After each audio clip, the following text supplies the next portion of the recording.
நம்ம சாய் கிச்சனில் வெயிலுக்கு தகுந்த மாதிரி நல்லா சில்லுன்னு 4 வகையான ஜூஸ் தான் செய்ய போகிறோம். அதை நல்லா ஈஸியாகவும் டேஸ்ட்டாகவும் எப்படி செய்யறதுன்னு பார்க்கலாம். இது பண்ணுறதுக்கு வாட்டர் மெலன் 1 கப் எடுத்துக்கலாம். விதைகளோடையே நான் சேர்க்குறேன். வடிகட்டி தான் நம்ம பண்ண போகிறோம். இப்போ இது கூடயே சர்க்கரை 2 ஸ்பூன் சேர்த்துக்கலாம். நீங்கள் சர்க்கரைக்கு பதிலாக நாட்டு சர்க்கரை கூட சேர்த்துக்குங்க, இல்லை தேன் கூட சேர்த்துக்குங்க, நல்லாயிருக்கும். இது கூடயே 4 புதினா இலை சேர்த்துக்கலாம்.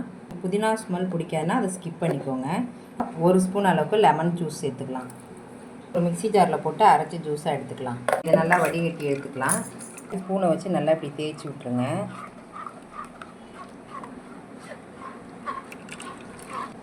விதையோடையும் சேர்த்து அரைச்சிருக்கோம். இப்போ இதெல்லாம் இந்த வடிகட்டிலே நின்றுச்சு பாருங்கள். இது மாதிரி நல்லா அழுத்தி ஜூஸை மட்டும் நம்ம தனியாக எடுத்துக்கலாம். இப்போ இது தேவைப்படாது.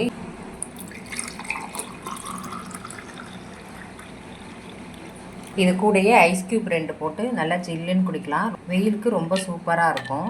அடுத்து ஜூஸ் ரெடி பண்ணிக்கலாம். இது பண்ணுறதுக்கு நல்லா திக்கான பாலாக எடுத்துக்கோங்க. பசும்பாலாக இருந்தாலும் எடுத்துக்கோங்க, பாக்கெட் பாலாக இருந்தாலும் நல்லாயிருக்கும். இதில் உங்களுக்கு எது கிடைக்குதோ அதை நீங்கள் எடுத்துக்கலாம். நல்லா காய்ச்சி ஆற வச்சுட்டு ஃப்ரிட்ஜில் வச்சு நல்லா சில்லுன்னு எடுத்துக்கோங்க. அப்போ தான் நல்லா டேஸ்ட்டு சூப்பராக இருக்கும். இது கூடயே ரோஸ் மில்க் எசன்ஸ் 2 ட்ராப்ஸ் ஊற்றிக்கலாம். இது கூடயே சர்க்கரை 2 ஸ்பூன் சேர்த்துக்கலாம். உங்கள் டேஸ்ட்டுக்கு தகுந்த மாதிரி சர்க்கரை சேர்த்துக்கோங்க. இதை நல்லா மிக்ஸ் பண்ணிக்கலாம். சூப்பரான ரோஸ் மில்க் தயாராகிடுச்சு. இதையும் ஒரு கிளாஸில் ஊற்றிக்கலாம். இப்போ பாருங்கள், நல்லா சில்லுன்னு ரோஸ் மில்க் ரெடி ஆகிடுச்சு.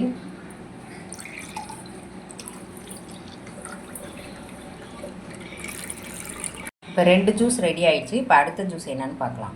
2 குழிக்கரண்டி தயிர் சேர்த்துக்கலாம். நல்லா கெட்டியான தயிராக சேர்த்துக்கோங்க.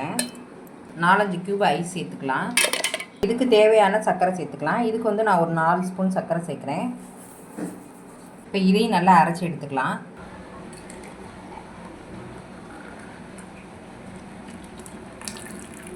இப்போ அடுத்த ஜூஸ் ரெடி பண்ணிக்கலாம். அதுக்கு 4 க்யூப் ஐஸ் சேர்த்துக்கலாம். ஒரு சின்ன சைஸ் லெமன் சேர்த்து அந்த ஜூஸை மட்டும் எடுத்துக்கலாம். கூடவே 2 ஸ்பூன் சர்க்கரை சேர்த்துக்கலாம். இப்போ இது கூடயே 1 டம்ளர் தண்ணி சேர்த்துடலாம். இதை நல்லா மிக்ஸ் பண்ணிக்கலாம். சர்க்கரை நல்லா கரையிற அளவுக்கு நல்லா மிக்ஸ் பண்ணிக்கலாம். இப்போ இது கூடயே ஊற வச்ச சப்ஜா விதை 2 ஸ்பூன் சேர்த்துக்கலாம். நேற்று நைட்டே நான் ஊற வச்சுட்டேன். அது நல்லா ஊறி இருக்குது. நீங்களும் செய்கிறதுக்கு முன்னாடியே சப்ஜா சீடு ஊற வச்சுருங்க. ஒரு 2 மணி நேரம் ஊறினா போதும். வாசனைக்காக ஒரே ஒரு புதினாவை இந்த மாதிரி கிள்ளி போட்டுக்கோங்க. இந்த ஜூஸும் ரெடி ஆயிடுச்சு. இதையும் ஒரு கிளாஸில் ஊற்றிடலாம்.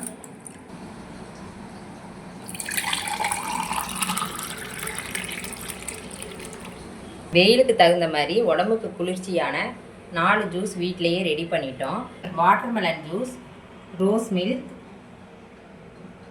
Lemon juice, lessee.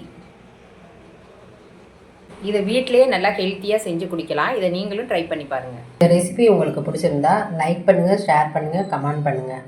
சாய் கிச்சனை மறக்காமல் சப்ஸ்கிரைப் பண்ணுங்கள். பாய்.